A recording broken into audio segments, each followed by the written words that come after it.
Ito pa nga. Ay, ngayon dyan. 10, 9, 8, 7, 6.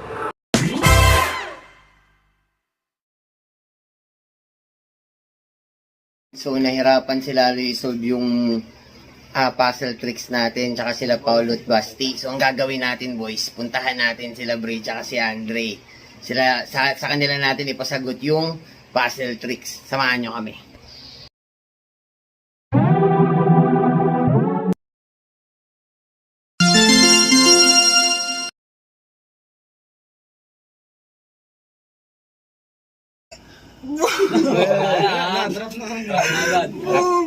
Dito na kami sa labas nila Paulo at saka ni Yayoy. Papunta kami dun sa bahay nila Bray.